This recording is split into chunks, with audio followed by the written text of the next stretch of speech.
اعوذ باللہ من الشیطان الرجیم بسم اللہ الرحمن الرحیم وَيَوْمَ يَعُضُّ الظَّالِمُ عَلَى يَدَيْهِ يَقُولُ يَا لَيْتَنِي اتَّخَذْتُ مَعَ الرَّسُولِ سَبِيلًا يَا وَيْلَتَىٰ لَيْتَنِي لَمْ أَتَّخِذْ فُلَانًا خَلِيلًا لَقَدْ أَضَلَّنِي عَنِ الذِّكْرِ بَعْدَ إِذْ جَاءَنِي وَكَانَ الشَّيْطَانُ لِلْإِنسَانِ خُذُولًا وَقَالَ الرَّسُولُ يَا رَبِّ إِنَّ قَوْمِي اتَّخَذُوا هَٰذَا الْقُرْآنَ مَهْجُورًا۔ یہ سورہ الفرقان کی آیات ہیں۔ الفرقان فرق کر دینے والی یہ کتاب ہے، حق اور باطل کو گٹھا نہیں رہنے دیتی ہے۔ قد تبین الرشد من الغی، ہدایت اور گمراہی کو بالکل علیحدہ کر دیا گیا ہے۔ کوئی بات ہے، کوئی شخصیت ہے، کوئی کتاب ہے، کوئی معاملہ ہے، آپ اس کو قرآن کی کسوٹی کے اوپر پرکھیں، بالکل اگر وہ حق ہے تو حق اس کے مطابق فیصلہ کر دے گی یہ کتاب، اور اگر باطل ہے تو اس کو رد کر دے گی۔ یہ کتاب اللہ کا کلام ہے، اللہ کی زبان ہے۔ اسی کتاب نے عربوں کو اٹھایا تھا۔ نبی علیہ السلام نے فرمایا اللہ تعالیٰ اس کتاب کے ذریعے قوموں کو عروج بخشتا ہے، عزت دیتا ہے اس کو ماننے کی وجہ سے، اور اس کو نہ ماننے کی وجہ سے ذلت اور پستی کی کھائیوں میں اللہ تعالیٰ دھکیل دیتا ہے قوم کو۔ یہی وہ بات تھی جو عمر بن خطاب رضی اللہ تعالیٰ عنہ نے اپنے دور کے اندر نبی علیہ السلام کی یہ حدیث سنائی کہ میں نے خود سنا ہے نبی علیہ السلام سے یہ بات کہتے ہوئے، گویا اپنی پوری قوم کو یہ تعلیم دے رہے تھے کہ آج اگر تمہارا رعب اور دبدبہ ہے دوسری قوموں کے اوپر، اور کوئی قوم ایسی نہیں ہے جو تمہارے ساتھ ٹکر لینے کے لیے تیار ہو، تو یہ صرف اللہ کی کتاب کی وجہ سے ہے۔ یہ تمہارے عرب ہونے کی وجہ سے نہیں ہے، یا مکی ہونے کی وجہ سے نہیں ہے، یا مدنی ہونے کی وجہ سے نہیں ہے۔ تو گویا بتایا گیا کہ جب تک اس کتاب کے ساتھ چمٹے رہو گے، اس کے عقائد کو اپناؤ گے، اس کو اپنا امام اور رہبر مانو گے، اس کتاب کو کبھی گمراہ نہیں ہوگے۔ اور نبی علیہ السلام کی گویا آخری وصیت بھی یہی تھی کہ دیکھو تمہارے درمیان دو چیزیں چھوڑے جا رہا ہوں، ایک اللہ کی یہ کتاب ہے اور ایک میری سنت ہے، میرا طریقہ ہے۔ جب تک دونوں کو مضبوطی کے ساتھ پکڑ لو گے تم کبھی گمراہ نہیں ہوگے۔ تو بالکل نبی علیہ السلام کی سچی بات سچی ثابت ہو گئی۔ اگر یہ قوم اس کتاب کو بالکل مضبوطی کے ساتھ پکڑ لیتی اور نبی علیہ السلام کے طریقے کے اوپر چلتی تو یہ کبھی اس کی یہ حالت نہ ہوتی جو آج پوری دنیا میں اس کی حالت ہو رہی ہے۔ یہ کتاب کو چھوڑنے کی وجہ سے ہے۔ تو لہٰذا آج میں اسی کتاب کے حوالے سے گفتگو کروں گا کہ آج جو امت مسلمہ پوری دنیا میں پھیلی ہوئی ہے، ان کا اسلام اور ان کا دین اور ان کا عقائد جو ہے اللہ کی کتاب کے مطابق نہیں ہے۔ اللہ کی کتاب کا انکار ہے، اور اللہ کی کتاب کا جو نچوڑ ہے وہ ایک کلمہ ہے لا الہ الا اللہ محمد رسول اللہ۔ کہ پہلی بات تو یہ ہے کہ اللہ کے علاوہ کوئی معبود نہیں ہے، اللہ کے علاوہ کوئی پکارے جانے کے لائق نہیں ہے۔ جب اللہ کے علاوہ کوئی پکارے جانے کے لائق نہیں ہے تو صحابہ کرام نے اس بات کو مانا تھا، کیونکہ قوم یا ابراہیم اغثنی یا لات بابا یا منات بابا کی پکارے لگا رہی ہے، تو ان کو منع کیا گیا کہ ابراہیم علیہ السلام کو پکارنا نہیں ہے، اسماعیل علیہ السلام کو نہیں پکارنا ہے، ان کے راستے پر چلنا ہے۔ وہ اللہ کے ماننے والے تھے، وہ توحید کے پھیلانے والے تھے، وہ شرک کا رد کرنے والے تھے، تو ان کے راستے پر اب تم نہیں ہو۔ تم بے شک ان کی اولاد ہو، سید زادے ہو، لیکن مومن نہیں ہو، مسلم نہیں ہو۔ اور اب اس راستے پر چلنے والے ہمارے یہ آخری نبی محمد صلی اللہ علیہ وسلم اور ان کے ساتھی ہیں، اس وجہ سے اللہ تعالیٰ نے ان کو عزت دی۔ دیکھیے ان آیات کے اندر اللہ تعالیٰ آخرت کا ایک منظر پیش کرتا ہے کہ ایک وقت آنے والا ہے کہ جو اس کتاب کو آج دنیا میں جھٹلا رہے ہیں، اس کو پس پش ڈال رہے ہیں، اور اس کی بات کا ان کے اوپر کوئی اثر نہیں ہوتا ہے۔ جتنی مرضی نصیحت کی جائے اللہ کے آیات کے ذریعے، اور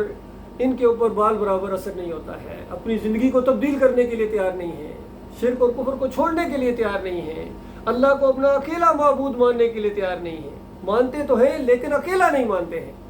اور مالک کا اعلان یہ ہے وَمَا يُؤْمِنُ أَكْثَرُهُم بِاللَّهِ إِلَّا وَهُم مُشْرِكُونَ، کہ اکثریت اللہ کو اس طرح مانتی ہے إِلَّا وَهُم مُشْرِكُونَ، ساتھ ساتھ شرک بھی کرتے ہیں، ہوتے مشرک ہیں، لیکن اللہ کے اوپر ایمان کے بڑے بڑے دعوے ہیں۔ کہیں فرمایا وَمِنَ النَّاسِ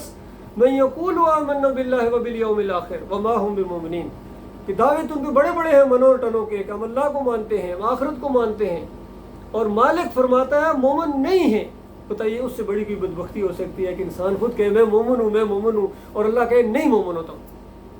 تو یہ معاملہ ہے۔ اور دوسری طرف یہ ہے کہ اللہ کسی کو اگر مومن سمجھتا ہے، پوری دنیا اس کے خلاف ہو جائے، تانے دے، الزامات دے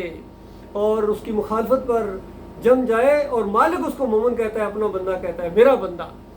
اور عبد الرحمن ہے، وہ اللہ کا بندہ ہے، رحمان کا بندہ ہے، تو اس سے بڑا کوئی خوش قسمت ہو سکتا ہے؟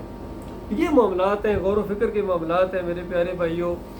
تو یہ دنیا تو عارضی ہے، ایک دن یہ وقت گزر جائے گا اور اگلا معاملہ شروع ہو جائے گا۔ اس زندگی کے بعد دوسری زندگی ہے، اور وہاں دو ہی ٹھکانے ہیں، یا تو ہمیشہ کی جنت ہے یا ہمیشہ کی جہنم ہے، اب کوئی تیسرا معاملہ نہیں ہے۔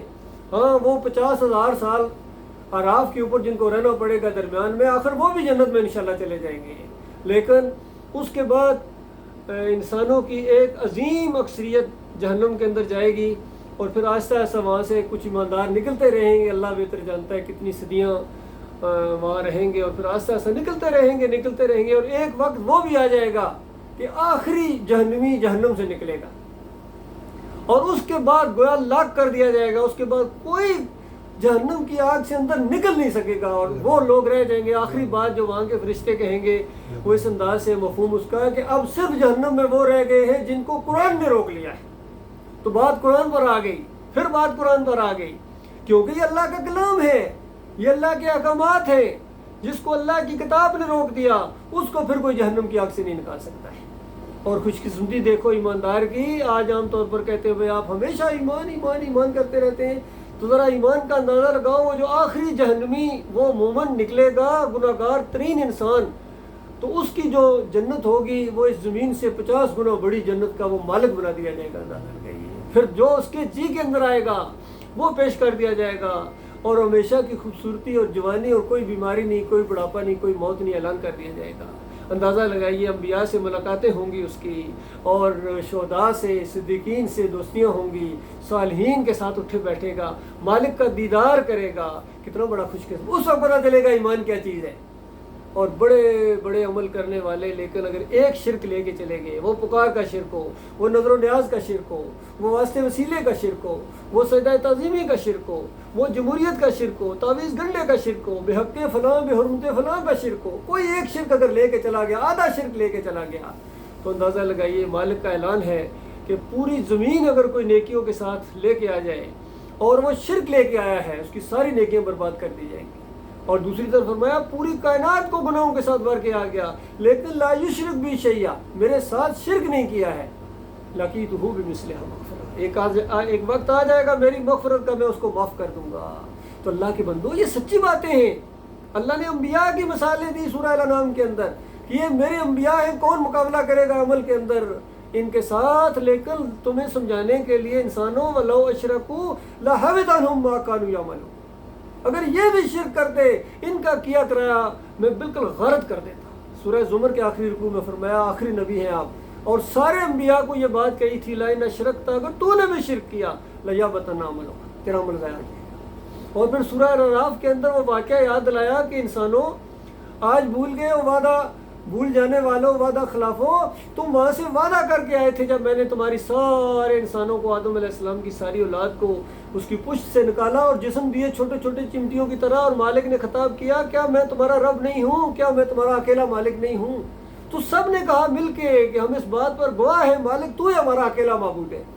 تو اللہ تعالیٰ نے کہا یہ جو عہد و پیمان لیے جا رہے ہیں یہ ایک عہد ہے، کہیں کل بھول نہ جانا میں تمہیں دنیا میں بھیجوں گا، اور پھر قیامت کا دن بھی آئے گا، اور پھر قیامت کے دن تم یہ کہنا شروع کر دو کہ یا اللہ شرک تو اوپر سے بوجھ ڈال سے چلا آ رہا تھا، باپ دادا کو ہم چڑھاتے دیکھ رہے تھے، چادریں چڑھا رہے تھے، یا علی مدد کے نعرے لگا رہے تھے، یا رسول مدد کے نعرے لگا رہے تھے، قبروں کو پکا کر کے گنبد اور یہ اوپر مزار بنا رہے تھے، واسطے وسیلے والے تھے، جمہوریت کا سارا شرک یاد آئے گا اس وقت، یہ تو اوپر سے چلا آ رہا تھا تو ہم بھی اس کا ایک حصہ تھے، یا اللہ اصل مجرم تو وہ ہیں، ان کو عذاب دے مالک، ہم تو پیچھے چلنے والے تھے۔ تو مالک نے فرمایا یہ ایک عذر جو تم کرتے، یہ عذر بھی آج تمہارا ختم کر دیا جا رہا ہے۔ اپنے عقل کو استعمال کرنا، دماغ کو استعمال کرنا، تمہارے آباء و اجداد میں سے بڑے جو گزرے ہیں انسان، سب سے بڑے جو انسانوں کے بڑے ہیں وہ تو آدم علیہ السلام ہے، بتائیے۔ تو آدم علیہ السلام نبی ہیں، تو انہوں نے اندازہ لگایا کس طریقے سے جب ان سے وہ بھول ہو گئی تو اللہ کو پکارا، خالص واسطہ وسیلہ نہیں دیا ہے۔ یہ جو تبلیغی نظام کے اندر لکھا ہے یا یہ ان کے عقیدے بن گئے ہیں کہ انہوں نے نبی علیہ السلام کا واسطہ وسیلہ دیا ہے، خالص جھوٹی منکر روایتیں ہیں، جھوٹ ہے، الزام ہے نبی کے اوپر۔ نبی علیہ السلام کے اوپر بھی الزام ہے کہ نبی علیہ السلام نے بتایا کہ آدم علیہ السلام کی توبہ اس طرح قبول ہوئی تھی، یہ ایسی بات نہیں ہے۔ وہ تو توبہ، وہ الفاظ بھی قرآن میں موجود ہے، اندازہ اس قرآن کی نہیں مانتے۔ قرآن میں لکھا ہوا ہے کہ دونوں نے، آدم علیہ السلام اور حوا علیہ السلام نے، دونوں نے پکارا ربنا ظلمنا انفسنا فإن لم تغفر لنا وترحمنا لنکونن من الخاسرین، کہ مالک ہم سے بھول ہو گئی ہے، ایک خطا ہو گئی ہے مالک، اگر تو نے معاف کر، براہ راست پکارا، کوئی واسطہ وسیلہ نہیں ہے۔ یہ جو کہتے ہیں کہ واسطے وسیلے کے ساتھ پکارا، جھوٹے قرآن کے انکاری ہیں، اور اللہ کے اوپر الزام لگانے والے، دو نبیوں کے اوپر بھی الزام لگانے والے ہیں۔ تو اس انداز سے اللہ کے بندوں، یہ اللہ تعالیٰ نے ساری باتیں بتائی ہیں کہ یہ دنیا کے اندر، یہ جو شرک کے اندر اگر چلے گئے تو پھر تم خود ذمہ دار ہوں گے، کوئی تمہیں وہاں بچانے والا نہیں ہے۔ اس لیے بچاؤ اپنے آپ کو، اپنی جانوں کو بچاؤ، اپنے اہل و عیال کو بچاؤ۔ صحیح معنوں میں اگر تھوڑا بہت عقل رکھتے ہو تو یہ تمہارے بچے، انہوں نے کیا قصور کیا، کتنا پیار آتا ہے تمہیں ان کے اوپر، ان کی ذرا سی مصیبت کے اوپر تمہاری چیخ نکل جاتی ہے اللہ کے بندوں۔ اور سب سے بڑی مصیبت وہ جو آگ ہے، اس آگ سے بچانے کا آج انتظام کرو، اور بغیر ایمان لائے اور شرک چھوڑے وہ آگ سے بچنا ممکن نہیں۔ اور اگر بالفرض تم نے اس کو آج اور کل پر چھوڑ دیا اور اس کو سنجیدہ نہ لیا، اس کو ایک آپشنل معاملہ لیا کہ ٹھیک ہے سوچیں گے تو یہ معاملہ ہے، تو پھر ایک دن یہ آنے والا جس کا نقشہ یہ کتاب بیان کرتی ہے، اس دن چیخ چیخ کے کہیں گے یا ویلنا، اے ہماری کم بختی، ہائے ہماری جو ہے یہ کیا ہو گیا، معاملہ ہمارے ساتھ کیا ہو گیا۔ مالک فرماتا ہے اس دن ایسا سخت دن ہوگا کافروں کے اوپر، اتنا خوفناک دن آنے والا ہے، اور وہ اس دن کہیں گے ہائے ہم کاش، یا لیتنی اتخذت مع الرسول سبیلا، کاش ہم نے رسول کا ساتھ دیا ہوتا، یعنی رسول کو پوجنے کی بجائے ہم نے رسول کا طریقہ اختیار کیا ہوتا، رسول کی بات مانی ہوتی۔ یا ویلتا، ہائے ہماری کم بختی، لیتنی لم اتخذ فلانا خلیلا، ہائے ہماری بختی، ہم نے کاش فلاں کو، ہر بندے کا کوئی نہ کوئی فلاں ہوگا وہاں، ہائے فلاں کو دوست نہ بنایا ہوتا۔ فلاں وہ کون فلاں ہے، ہر انسان سوچ لے آئے، کیونکہ وہ فلاں نے جو کام کیا وہ یہاں لکھا ہوا ہے، وہ قرآن نے بتا دیا اس فلاں نے کیا کیا تمہارے ساتھ، اسی فلاں کو کل لعنت بھیجو گے۔ اور وہ فلاں کو نے وہ بتایا، وہاں چیخ ان کی نکلے گی لقد اضلنی عن الذکر بعد اذ جاءنی،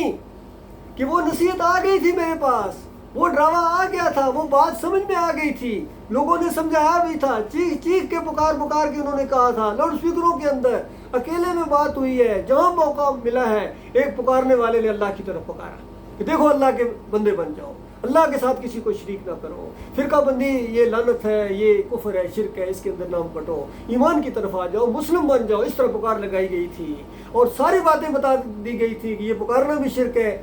حالانکہ تمہارے علماء نے بتایا تھا،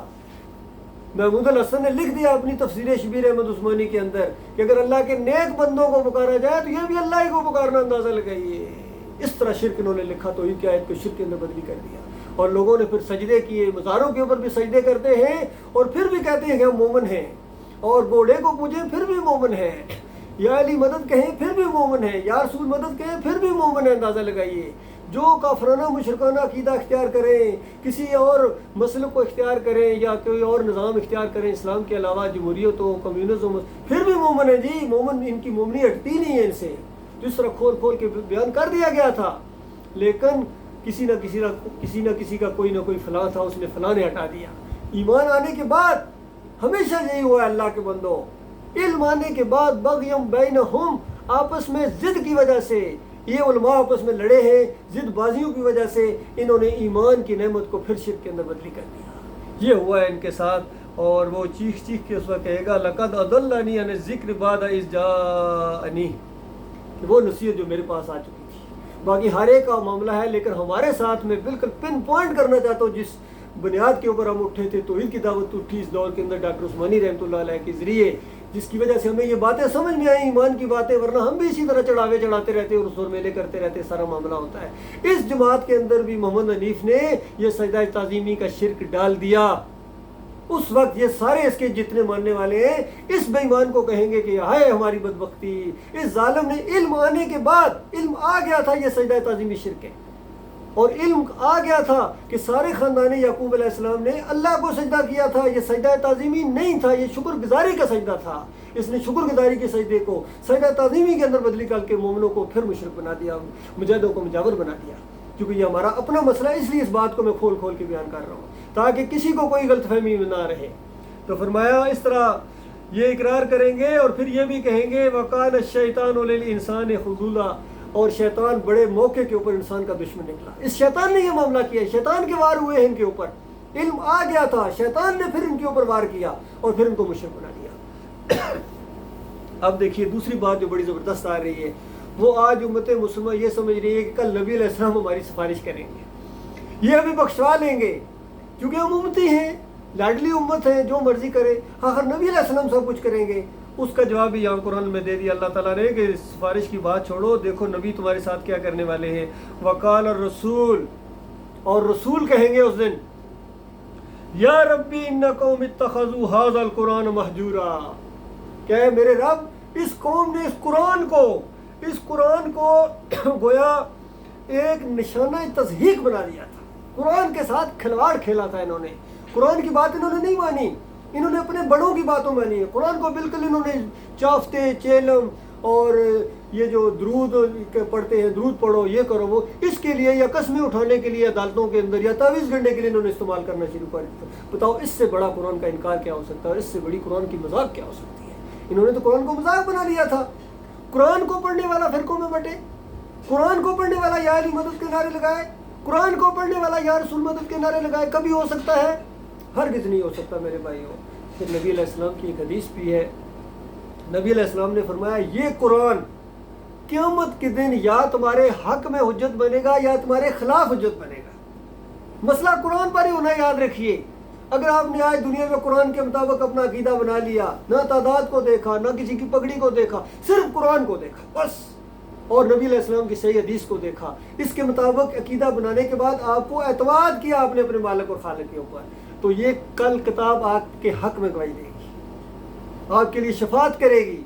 اس کی صورتوں کا بھی آتا ہے، سورہ البقرہ کے بارے میں آتا ہے، فضائل آتے ہیں، سورہ ال عمران کے بارے میں آتا ہے، سورہ الملک کے بارے میں آتا ہے، سورہ یاسین کے بارے میں آتا ہے، اس طرح صورتوں کے فضائل ہیں، سارا اللہ کا کلام ہے۔ وہ مالک تمہارے اوپر رحم کرے گا اس وقت، کیونکہ آپ نے مالک کی کتاب کے اوپر اعتماد کیا تھا، اور بالفرض اس کے اوپر اعتماد نہ کیا، آپ نے علماء کے اوپر اعتماد کیا، یہ قرآن کل تمہارے خلاف گواہی دے گا، تمہارے خلاف ہو جائے گا